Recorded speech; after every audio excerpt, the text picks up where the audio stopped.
It's back to talking about being a lazy dungeon master because why not? You have limited time and you need to use it in a efficient and effective manner. So we are looking at all of the different strategies. Now, I wouldn't say that this is a hugely, it's not mind-blowing, this sort of thing. I think the biggest issue with this topic is what to use. So this is what I'm going to talk about for today. You'll find the start time for this video down in the description. Once I put it there, that is, and it will, of course, the live stream will go unlisted, so you won't be able to access it unless you go through the notifications that I send you. But it is available to those people who are patrons if you want to watch the live stream. But the live streams do get cut down into an edited version much later on when I get a chance to do that. But I'm doing pretty well keeping up with all that now. How's it going, Jonathan? How are you doing? I'm glad you can make it. Now, you'll find that I usually present everything first and then open up to questions and answers near the end. So hang around, don't disappear. Just because I stop talking at the end of the presentation doesn't mean I have actually left. It just means that I am pausing to breathe and drink water, which is often what tends to happen with me. Okay, and also giving people time to jump into the room, that sort of thing. Okay, so let's talk about the cheat sheet and exactly what am I talking about, because really it's not completely clear from the title, I would say, exactly what I'm talking about. I'm not going to go with I could go with my face today, but I feel like YouTube is struggling with the concept of live streaming my face. I suspect it may be because I have some sort of growth on my face. It's not true. I don't have a growth on my face, but it does seem to be having trouble dealing with moving pictures recently. So I'm going to go with the static image, but you will see my face at the end of the video. For those of you who really want to see a face in the video, I will put it there at the end. We'll certainly have a chat. Anyway, so let's crack into this, and we'll get on with talking about what the subject is. Hi, welcome to HowtoDandD. My name is Fred Wheeler, and today I want to talk about Dungeons and Dragons.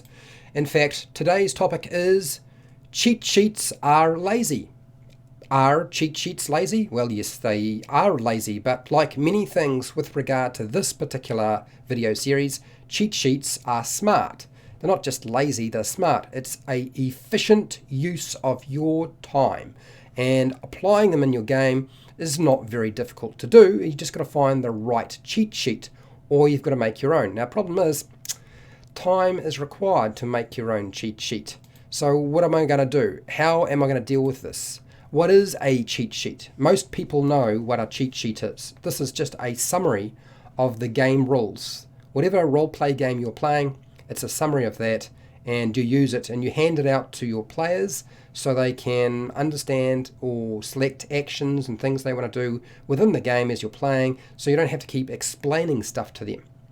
In this case, the best summary of the Dungeons and Dragons 5e rules, or 5e rule game that I can think of, is in fact inside the Dungeon Master screen in Reincarnated. This is the new version of the Dungeon Master screen, the Reincarnated one. That very first panel is actually super useful. Obviously for Dungeon Masters, but also for players. I have not so far found a cheat sheet that fulfills some of the requirements that I have to make it great and really useful, and something I know my players will use. But this works. There's a few additional pieces of information that I don't consider hugely important, but generally this panel will do the trick. The trick is, when you start dealing with cheat sheets, is that you don't want to provide the players too much information. As soon as you start putting out maps and miniatures and you start rolling dice and they've got to start figuring out stuff and playing with maths and different rules, the trick for a new player or any player is to give them just enough information to get the job done. Otherwise, they don't use it. So what does that mean? That means one page. My experience is if you use more than one page, they don't use it, and it winds up just sitting on the table collecting dust, or more likely it will be used to clean up some of the mess when they spill drinks and food. Now, if you start using too much information, then you wind up with a problem where they just never use it. So we don't want that. We want it just right, just enough information to get the job done. So what do we need on our cheat sheet? Well, I would say for you, the cheat sheet requires certain elements. Actions and combat, top of the list. It is one of the most common aspects of the game that comes up. This is where the complexity starts to set in, and all of the different actions that a player can engage in with their character. So all of the different actions in combat, I want those. Things that you can do, so breaking it down into sort of like a checklist of things that you can do in your turn, such as moving, attacking or taking the action, using a bonus action, using an interaction, and possibly some information around reactions if you have access to it. Now, if you are unfortunately dealing with somebody who decided they want to start casting spells, well, then you've got to deal with concentration with some of the spells. Most of the spells are already too complex to put down in a shorter version and use a summary of some kind. But spell concentration certainly is one of the more complex aspects of the game, and having some way of shortcutting that is always a really good idea. So some breakdown of spell concentration and how that works, particularly when it comes to having to make concentration checks if they start taking damage or there's a chance of losing concentration on the spell. And ultimately, rolling a d20 or 20-sided dice, and the Dungeon Master picks a ability to add to that, or modifier, ability modifier or skill modifier to add to that. That can really all be done at the table without a lot of paperwork. So that can all be done sort of verbally. It doesn't take up a lot of your time, so that's always nice too. All right. I know it is tempting to include things like the conditions, but the problem is the conditions, there's a lot of them, and most players won't look up conditions. It's quite rare to see a player look up the conditions in the book or on anything, even if you give them a piece of paper, even if you put the conditions on the back of the page of your cheat sheet, chances are they won't look at them. They'll expect you as the Dungeon Master to know what the conditions are, or that you will look them up for them so they don't have to do that. Now, if you have good players that are invested in making sure all those sorts of things happen fairly swiftly, that's awesome, great news. My suggestion to you is photocopy the panel on the back, well, not on the back, photocopy the panel on the Dungeon Master screen reincarnated. Or get a copy of that panel, print it out, shrink it down, print it out, give it to players.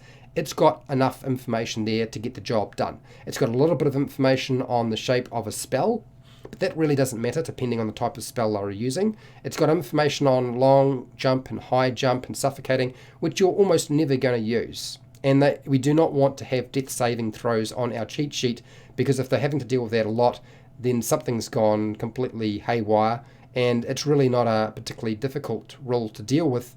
And as I said, it's not something that's going to come up that often. We don't want to put the stuff on there that's not going to be used that often. We want the stuff that is going to be used as often as possible, so we don't have to keep explaining the same things. So the idea is to reduce the time you spend before the game and after the game and during the game explaining stuff to people. That's essentially how I see it.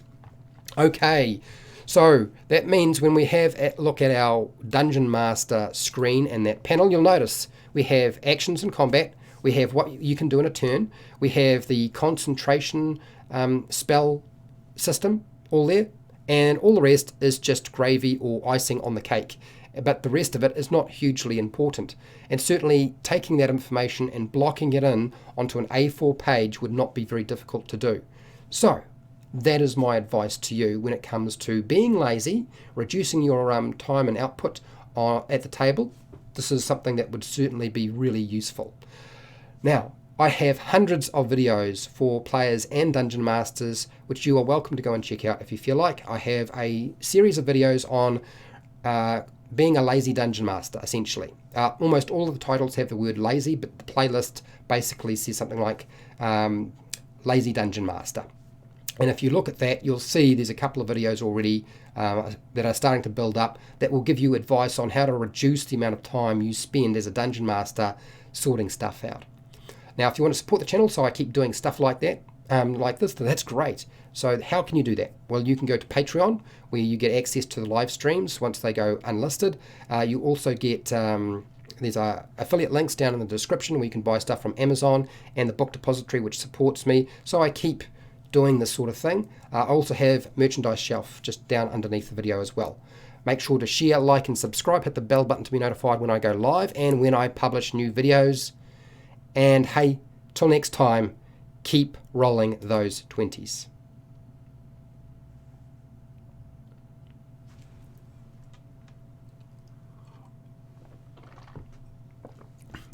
I'm not gone. I'm putting my glasses on.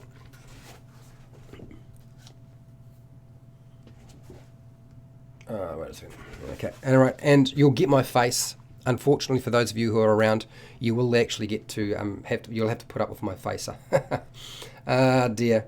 A good book, by the way, is Return of the Lazy Dungeon Master. But he also has a YouTube channel, Sly Flourish, talks about a lot of the stuff in his book. Return of the Lazy Dungeon Master. So, you know, to a large extent, you could go and just check out that stuff and he will talk in detail about what's in the book, so you can sort of get a really good idea of whether it's the sort of stuff you will find useful. To be honest, most of that information I feel is going to wind up being discussed either in my videos or has already been discussed in Sly Flourish's videos, which he's already done. He's got a series of them talking about that whole process. And he does quite a lot of content, as it happens, on being a lazy dungeon master and how he prepares his games and so forth. Hi Matt, how's it going? Jonathan, I don't know if you're still here, Jonathan. Okay, so my face should be coming up, so you'll have to prepare yourself. Okay. So this is obviously not a topic that a lot of people were hugely excited by. I do understand that. But I looked on YouTube and I realized that, you know, for the life of me, I have so far since back in 2014 never found any kind of cheat sheet that I felt was simple enough and broken down enough to actually be useful to me. And I would always have to make my own, which is fine. I can do that, and I have in the past. But, you know, my needs change. And I realized that actually that one panel on the back of that Dungeon Master screen for the reincarnated one was really all I needed. All I needed to do was take that, condense it down onto a page, an A4, and just give it to players. And that would save me a huge amount of time. Hi Caleb, how you doing? I don't know, creativity is the biggest and most important part of the D&D process. It's fun. Yeah, well, see, when it comes to players looking at stuff, Caleb, I'm thinking more about, I don't want to give them a lot of rules. So that's broken down into sort of basic stuff. And then after that, the sky's the limit. But most players, when they are starting out, they won't know what they're doing. And I feel like that sort of gives them sort of a basic grounding to what the game rules are like. And as the Dungeon Master, you'll respond to all of that. But then, of course, a lot of players will fall back on their character sheet. But when they're starting out, the cheat sheet's really good. They will eventually no longer be required and players won't use them forever. But when you're starting out, certainly it's really useful. And quite a good reminder when you are tired as a dungeon master, because often when I was dungeon mastering it would be late, I'd be finished work, I'd have driven from one place to another, and my brain was tired and I was tired and I was still running the game. It's not like I could pick a day where I was fresh and sprightly, and so I still had to try and remember everything. And a dungeon master screen that has that information there is a good reminder sometimes. Yeah,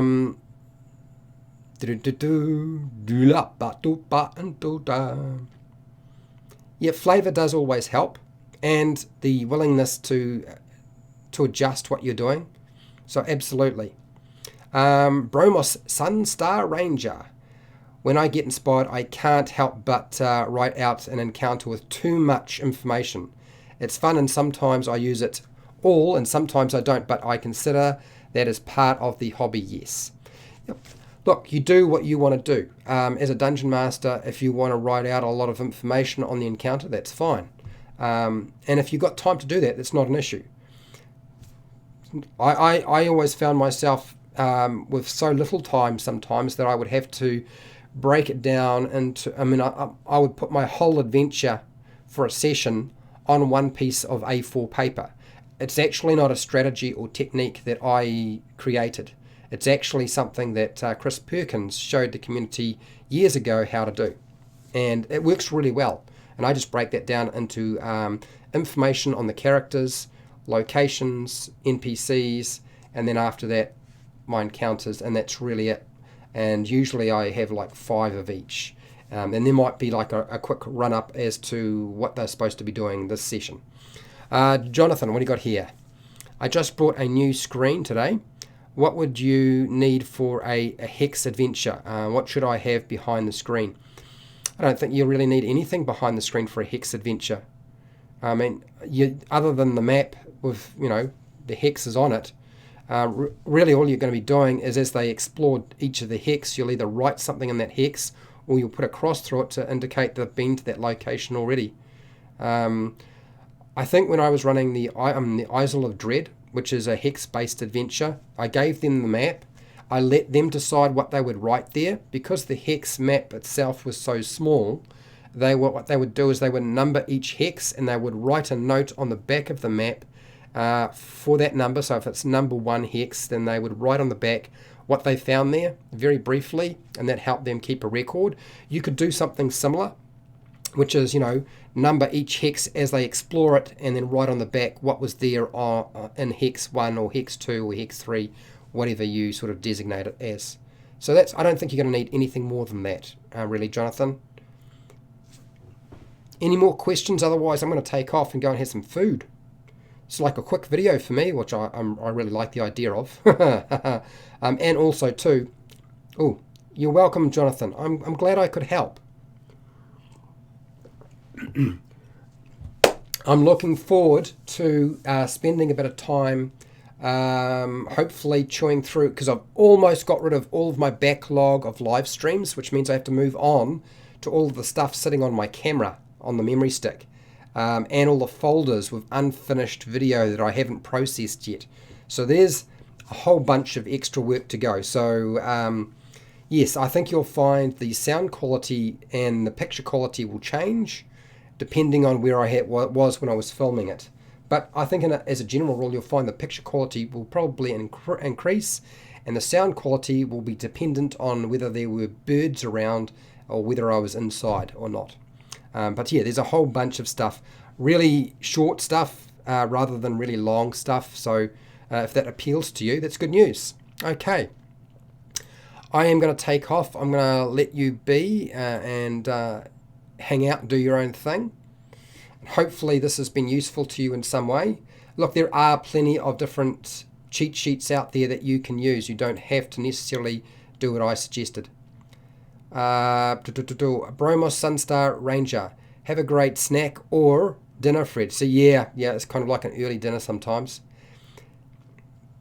Yes, cool, more videos. Yeah, I'm not going to be running out anytime soon, unfortunately for me, but the backlog is slowly but surely getting chewed through, which I'm very happy about. Okay, so have a good night, day, morning, afternoon, wherever you are in the world. Look after your family and your friends and yourself. And hey, till next time, keep rolling those 20s.